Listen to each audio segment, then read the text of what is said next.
It's been a while since I last made a video. The main reason being Sasha and I have just been absolutely super busy each day trying to fill out the last of the fall shipping orders. So thanks again to all of you that have ordered.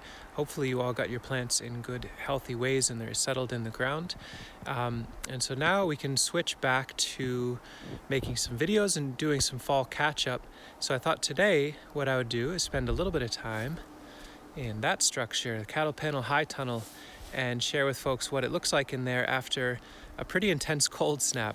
We had a pretty mild fall overall the last few weeks and finished up shipping absolutely just in the nick of time. In fact, that's where all the plant material was that we were pulling from. It still is. I buried it yesterday and then the snow came, which was helpful.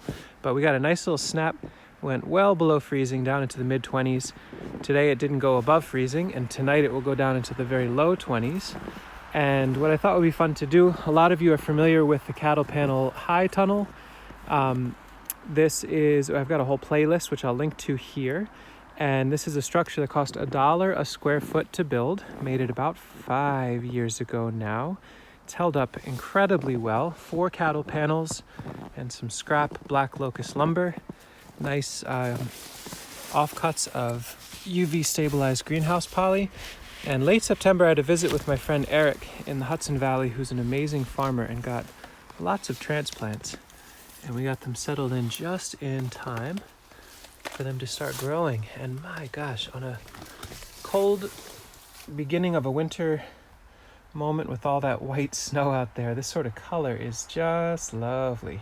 Some young kales, some nice cut and come again lettuce, some larger kales, little piles of parsley here or there, some mustards and salanova, some tatsois and bok choys, more varieties and colors of salad. It's really a pleasant thing to have in here. And the words of encouragement that I'd offer up to folks, if you're in a cold climate like we are, it might be very worth your while if you have a little bit of space. This is not a big structure. It's 7.5 feet wide, 16 feet long, and pretty low. It's a little bit taller than 6 feet at the high point here, so it's not a massive structure in the landscape. And coming into the winter to have something like this gives a whole lot of beautiful salads and flavors.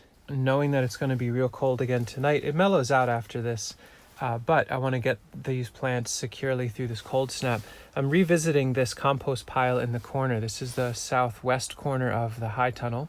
I'll link here to a video where I described in detail making this, but basically it's just sacrificing a little bit of space in the far corner, the least accessible part of the Hightunnel, to a nice hot compost pile. So I grabbed some compost material from the chicken yard, some prunings from, this is Miyoga ginger that was in here standing just a little ways ago. Cleaned that up, put in some compost that we had that had lots of red wigglers in it. So this will be a whole red wiggler worm bin. And once we get this completely packed with compost, we'll add a whole bunch of liquid nitrogen. You know what I'm talking about with that, just to get it nice and really activated and warm. And then a thick layer of soil on top, and we can seed this out to some crops that can grow during the winter as well. So it's not lost space as far as production. When we get a thaw, I'd like to come through and wash this poly. It's a little unsightly, and I think the snow really makes it pop. All the Miyoga ginger. It's beautiful in a way, seeing them stuck on that plastic there, but I think it'll be better for the plastic and aesthetically a lot nicer if we can get that a little tidier.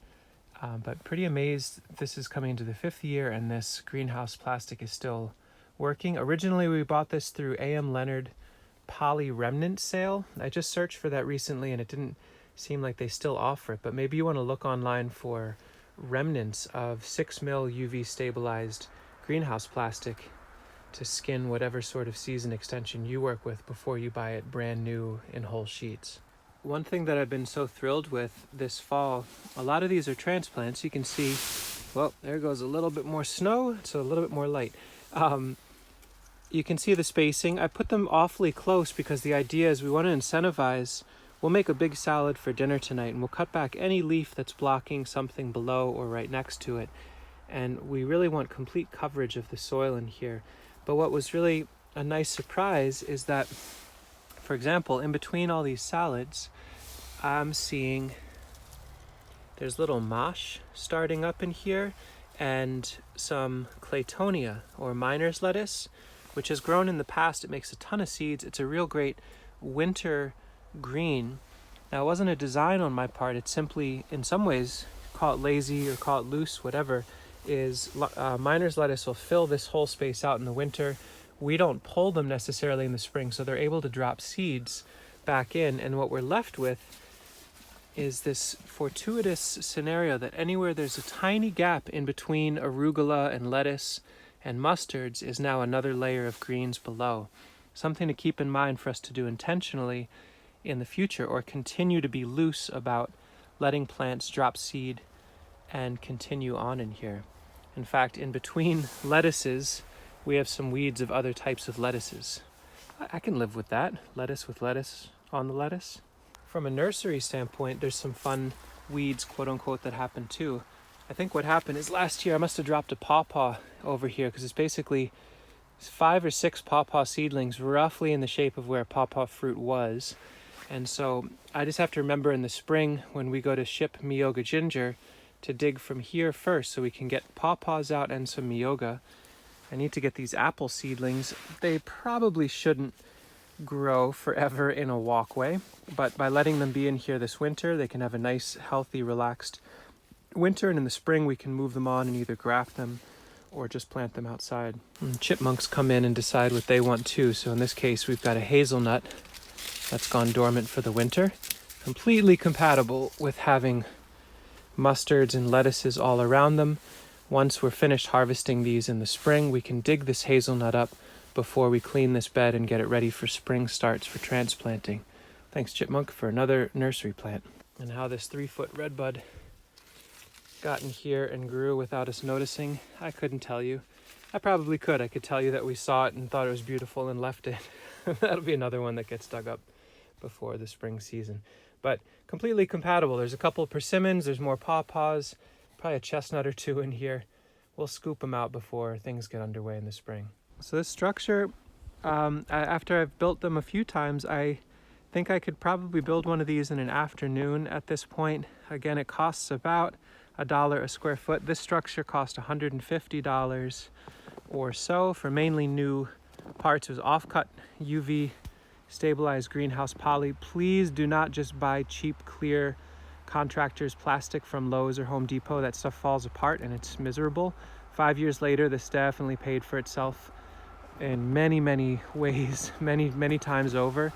Even just the crops that are coming off of this, just this one time, are worth what this cost 5 years ago to build.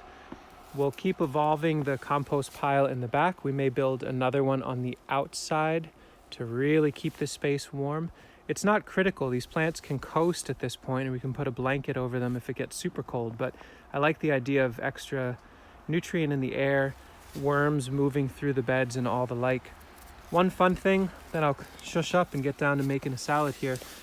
I found a neat design was to put things like lettuce and arugula right along the walkway, because ultimately they grow into the walkway, and so it incentivizes us making sure we harvest constantly right along that edge. So basically anytime I'm coming in here, I find myself sneaking in, normally with a bit more elegant of a harvesting touch, but grabbing little wads of parsley. The whole time we were shipping, if you saw my mouth, I would have green stuck between my teeth pretty much the entire day. I just come in and grab parsley and then keep packing plants, parsley and plants. So anyway, it's our high tunnel at the beginning of winter.